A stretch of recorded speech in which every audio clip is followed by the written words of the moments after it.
Have been through these science classes, I'm sure you opened up frogs and cockroaches, did you? They were nice, lively beings. Ready for the video? I am. Let's do it. All right.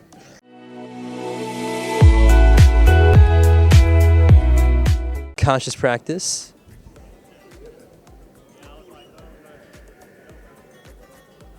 What's conscious? This is V and Awab. And today we'll be responding to Sadhguru's video on Sadhguru on the source of all suffering. My name is V. I'm an aspiring yogi, love all things meditation, wisdom, and yoga based. Super grateful to have Awab. here on the show. Want to introduce yourself?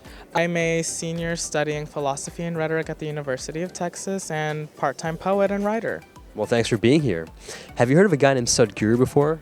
I have heard him in passing and mentioning, but I'm not very familiar with his work. Okay, cool. And have you studied suffering at all in your philosophy classes?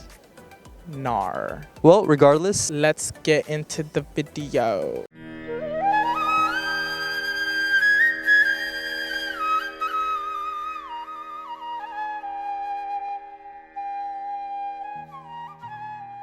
I know the Eastern minds have also absorbed this in a horribly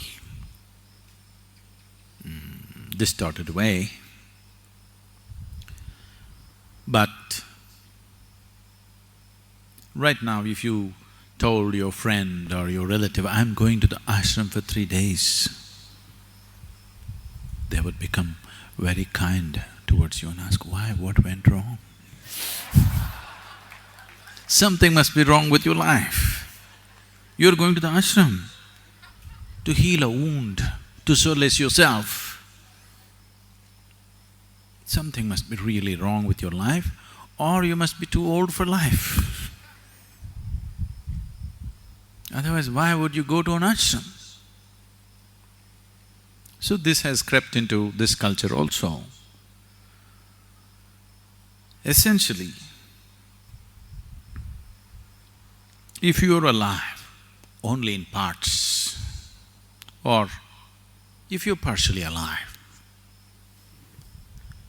to be partially alive is a terrible torture. Many of you have been through these science classes, I'm sure you opened up frogs and cockroaches, did you? They were nice, lively beings. But you opened them up because you wanted to find their heart and liver and kidney. Half alive, being half alive is torture. Have you seen this? Always being half alive is torture. This is the torture that a large segment of humanity is going through right now because they're half alive. Only one part of them has become alive. Only their physicality and mentality has become alive. The rest of it is yet to become alive. Half-alive people will suffer everything. They will suffer ignorance, they will suffer education, they will suffer poverty, they will suffer affluence, they will suffer being alone, they will suffer being in a relationship.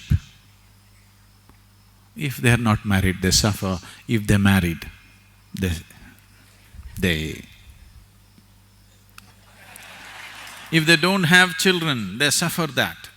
As if children, if they are there, they can come and bite you. They do. No children, what are you suffering? But that also they suffer. Just show me one thing that human beings are not suffering right now. Just show me one aspect of life that human beings are not suffering right now. They're suffering just about anything, not just life. They're even suffering death before it happens. He's thinking of building a pyramid for himself.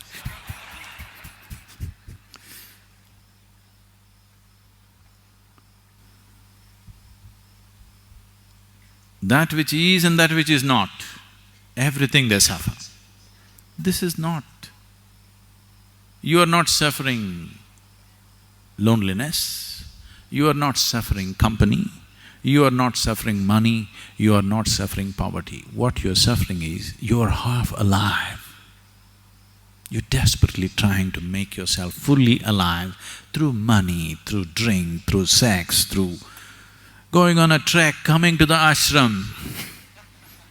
In so many ways, you're somehow trying to make yourself fully alive, which is yet to happen fully. Here and there you feel a burst of aliveness, but again it ebbs down. So, when people are constantly half alive, pleasure becomes an important part of your life, very important part of your life. Without it, you cannot exist. Pleasure becomes paramount in your life when you're only half alive, when physicality is all that you know.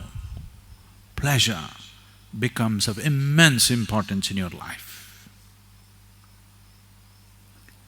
If you become fully alive, you will become so blissful, joyful, ecstatic without reason, bursts of ecstasy within you without any reason.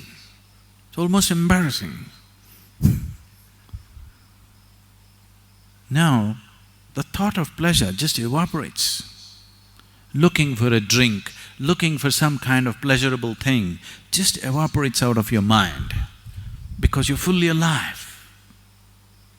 When you're fully alive, pleasure disappears. When you're half dead, pleasure is an important thing. So Wab, after watching this video and Sadhguru's video for the first time, what's your first impression? I think he was pretty spot on. When I was watching that, I was kind of thinking that in a different way, thought the same thing about just where we are as humans, just in this modern age, in our era. We're not fully alive, I don't think, anymore. We've just gotten out of touch with because I think to be fully alive is to also be reminded of what you have to lose.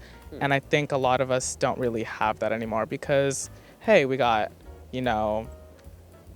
we live in safe cities, relatively safe cities, very structured society. Everything, any issue that you have, there's a proper channel for you to go complain about it or to have it resolved. It's not too secure, would you say? I mean, for some people, for some members of society, or at least the members who get to establish the status quo, yeah. That's fair, and I love that response you had to the video as a whole.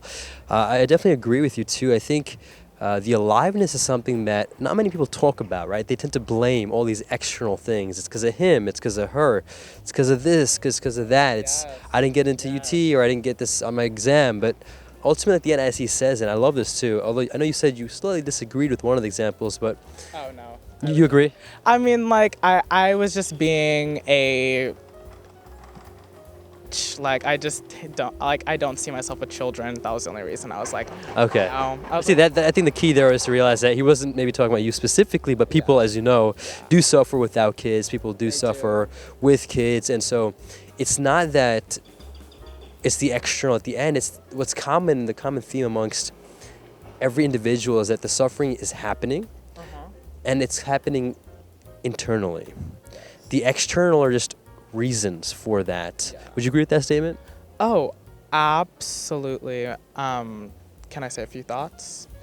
Okay. My practice usually is especially when I'm just thinking about people, it's very hard for me to be angry with people. I more so get angry with systems. I see past that person and I just look at their context and what all their identities, and I'm just oh, this is why you're like this, and but it's to the point where I think I allow people to be too passive in my eyes when ultimately people do get to make the decision to not to do something else, you know what I mean, to be different. They don't have to be a victim of those structures, but we're so passive, we're so half alive, we just want instant pleasure, we just want to feel good about ourselves. Do you think we tend to also victimize ourselves quite a bit? Ooh, yeah. Oh, yeah. Definitely. And he also actually has a cool take on this. We'd love to hear what you think about it, which is essentially the idea that if you can allow someone else to dictate how you feel, whether it's good, happy or even sad or mad or angry. Like someone says something that makes you angry or makes you whatever. Isn't that the greatest form of slavery? The fact that someone can literally dictate how you feel internally. You're giving that power to someone else. Isn't that in a way a form of that? Would you agree? I think that it's a form of bondage. Yeah. For sure, yeah. And it's terrible, right? I mean, we should have control over our internal states. We shouldn't give up that power. Now, I will say at the same time, there's a pretty large human part of me which still does get angry at times, or gets mad or whatever, but I'm not enlightened. But it's important to just be aware that you strive for what I guess would be the ideal case. How do you tend to be in those scenarios? I apologize. What scenarios? Basically, just like, do you let people get you angry? Do you let people get you whatever? Like, it's a human thing, so I'm sure that happens to you too. No? I think I'm like kind of stoic in that regard. Like I don't, and this could just be because of my life and just like my life. But I just don't think most of the time people are not worth the like, you know, the riling up, you know what I mean? I usually only let people make me feel happy things, but the negative things, I'm just like, this is gonna take something out of me. I have to ask myself if it's worth it first. That was great, because he also talks about this, which is the idea that, let's say when someone says again something mean towards you, and your reaction is anger, right? Literally what's happening there is, and the science has proven this too, when you're angry, your certain markers are essentially negative, and that includes even things like your blood pressure. It'll go up, and it's not good for you, right? So anger is really not good for you, and you're literally poisoning your system, expecting something bad to happen to someone else. Yeah. But it's really illogical. Would you agree with that? I definitely think it's illogical. Like, you know, when you're angry, you just want to not, like, you really deep down just want to not be angry. And so you'll do whatever it takes to like get it out of your system, you know what I mean? Whether it be words, you know, physical, or like sometimes people just internalize it, you know, they just bury it. But yeah, I think it's illogical, you know, but also at the same time, it's a natural reaction. But also I think that people take themselves too seriously. I think the secret to that is to just not take it. Life is a play. Life really is. Well, yeah, it is. I personally like to say that life is just a big, long game of song association. So, yeah. Love that. However we make it out of it, but don't take it seriously, as he said, so gratefully. And thank you so much for being here. I want to thank you all so much for watching as well. If you have any other video reaction requests, topics, or guests that you want to see on the show, comment down below. Also, would love to hear your views on what I've shared, what he shared, or what Sadhguru has shared. Open platform here, open discussion. Let us know your thoughts in the comments down below. With that, make this a great day. Take it joyful and stay conscious.